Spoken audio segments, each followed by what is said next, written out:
یہ کہانی ان لوگوں کے لیے ہے جو اپنی زندگی سے مطمئن نہیں ہیں اور دوسروں کو ان سے زیادہ خوش سمجھتے ہیں۔ ایک دفعہ کا ذکر ہے کہ ایک کوا اپنی زندگی سے بہت ناخوش تھا۔ ایک دن وہ درخت کی شاخ پر بیٹھ کر رونے لگا۔ درخت پر ایک راہب بیٹھا تھا۔ تبھی کنویں کے آنسوؤں کا ایک قطرہ راہب کے گال پر گرا۔ راہب نے سر اٹھا کر دیکھا۔ ایک کنواں رو رہا تھا۔ راہب نے اس سے پوچھا، کیا بات ہے میرے دوست، تم کیوں رو رہی ہو؟ کنویں نے کہا، اے عقلمند، میں اپنی زندگی سے بہت پریشان ہوں۔ کوئی مجھ سے پیار نہیں کرتا، لوگ مجھے ذلت میں بھگا دیتے ہیں۔ کوئی مجھے کھانے کو کچھ نہیں دیتا، ہر کوئی مجھ سے نفرت کرتا ہے۔ ایسی زندگی سے موت بہتر ہے۔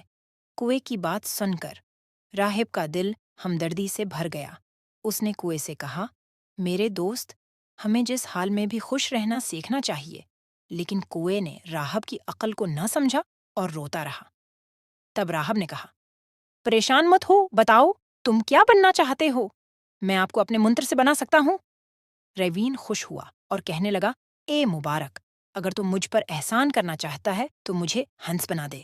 راہب نے کہا، ٹھیک ہے، میں تمہیں ہنس بنا دوں گا، لیکن پہلے ہنس کے پاس جاؤ اور اس سے پوچھو کہ وہ اپنی زندگی سے خوش ہے یا نہیں۔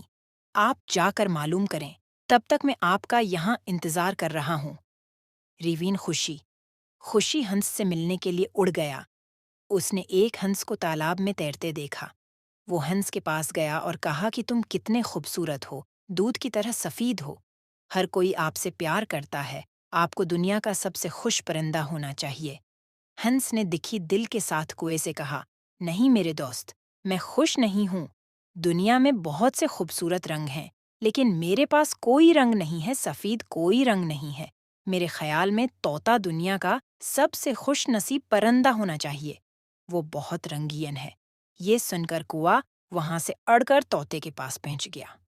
اس نے طوطے سے کہا، اے طوطا، تم بہت رنگین اور خوبصورت ہو، آپ کو دنیا کا سب سے خوش کن پرندہ ہونا چاہیے۔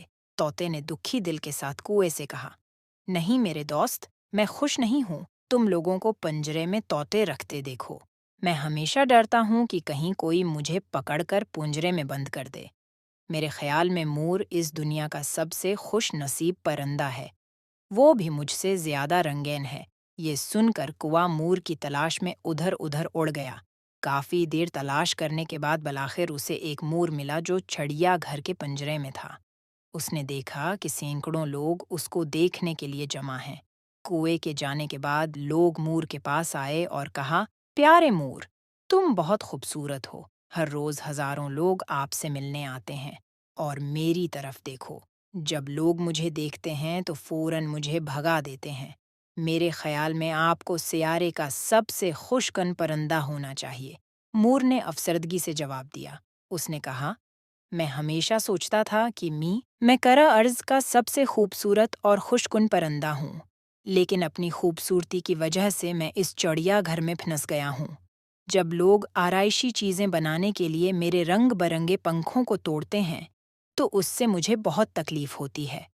مور نے ایک گہرا آہ بھری اور کہا، میں خوش نہیں ہوں دوست۔ مور کی یہ بات سن کر کنویں کو حیرت ہوئی۔ اس نے اس سے پوچھا، اگر آپ خوش نہیں ہیں تو آپ کے خیال میں دنیا کا سب سے خوش کن پرندہ کون ہے؟ مور نے کہا، میں نے چڑیا گھر کا بہت غور سے جائزہ لیا ہے اور مجھے اس کا احساس ہوا ہے۔ تم، کنویں، وہ واحد پرندہ ہو جسے پنجرے میں نہیں رکھا جاتا۔ لوگ آپ کو پکڑنے اور پنجروں میں پھنسانے کی کوشش نہیں کرتے۔ تو پچھلے کچھ دنوں سے میں یہی سوچ رہا تھا، اگر میں کنواں ہوتا تو میں خوشی سے ہر جگہ گھوم سکتا تھا اور میں آزاد ہوتا۔ یہ سن کر کنواں وہاں سے اڑ گیا، اور آج پہلی بار وہ کنواں بن کر خوشی محسوس کر رہا تھا۔ میں اس بابا کے پاس واپس آیا اور کہا، او ایک کیوں ہے، میں اور کچھ نہیں بننا چاہتا۔ میں جو ہوں وہ ٹھیک ہوں۔ اگر آپ ہماری زندگیوں کو دیکھیں تو ہمیں پتہ چلے گا کہ ہمارا بھی یہی مسئلہ ہے۔ ہم دوسروں کے ساتھ ضروری موازنہ کرتے ہیں اور پھر غمگین ہو جاتے ہیں اور اپنے آپ پر لانت بھیجتے ہیں۔ ہم آپ کو یہ نہیں بتاتے کہ ہمارے پاس کیا ہے، اور یہ سب ناخوشی کے شیطانی چکروں کی طرف جاتا ہے۔ جو آپ کے پاس نہیں ہے اسے دیکھنے کے بجائے آپ کو جو ہے اس میں خوش رہنا سیکھنا چاہیے۔ ہمیشہ کوئی نہ کوئی ایسا ہوگا جس کے پاس آپ کے پاس سے زیادہ یا کم ہوگا۔ اگر آپ اپنا موازنہ دوسروں سے کرتے رہیں گے تو آپ کبھی خوش نہیں رہ پائیں گے۔ جو شخص اپنے پاس موجود چیزوں سے مطمئن ہے وہ دنیا کا سب سے خوش نصیب انسان ہے۔ سننے کے لیے آپ کا شکریہ۔